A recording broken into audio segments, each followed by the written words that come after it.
Stabilize your rear deflectors. Watch for enemy fighters. X-Wing is played over a series of rounds, each consisting of 4 phases: the planning phase, activation phase, combat phase, and end phase. In this 2-player example, both players have moved their ships into attack range and are preparing to begin a new round. The Rebel player commands Luke Skywalker's T-65 X-Wing fighter, which has been equipped with proton torpedoes and an R2 unit. The Imperial player commands 2 TIE fighters, piloted by Night Beast in a standard TIE fighter, and Mauler Mithil, who has an upgrade in marksmanship. Upgrade cards represent enhancements that players can purchase for their ships, such as astromechs, elite talents, or secondary weapons. A new round begins with the planning phase. Each player simultaneously chooses one maneuver for each of his ships by rotating the ship's maneuver dial to the desired maneuver.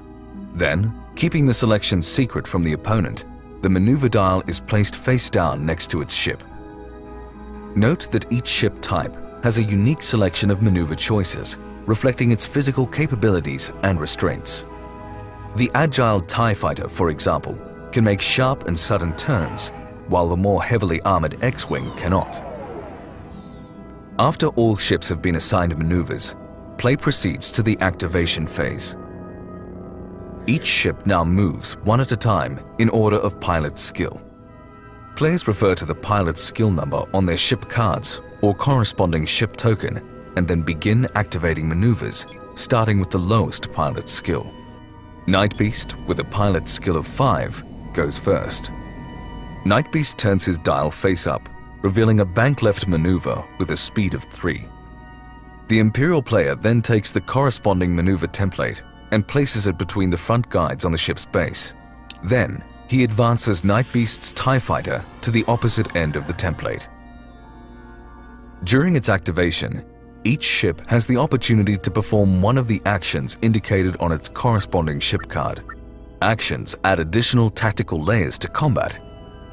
Night Beast, having executed his maneuver, may now perform any action printed on his ship card.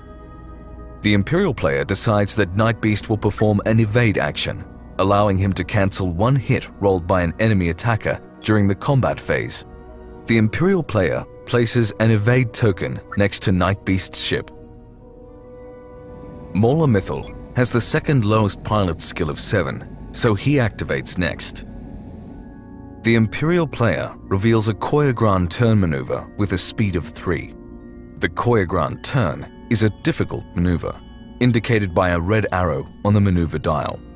The Imperial player moves his ship along the path of the maneuver template and then rotates the ship 180 degrees so that it is now facing the opposite direction.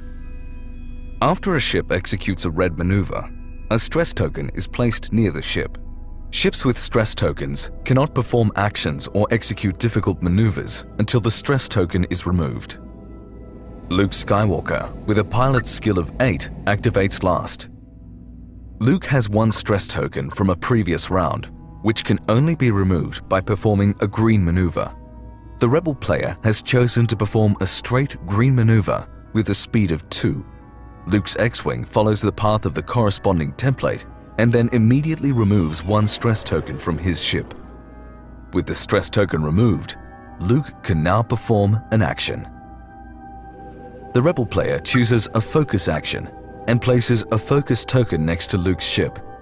Focus increases a ship's chance of hitting when attacking or decreases its chance of getting hit when defending. After players have activated all of their ships, play proceeds to the combat phase.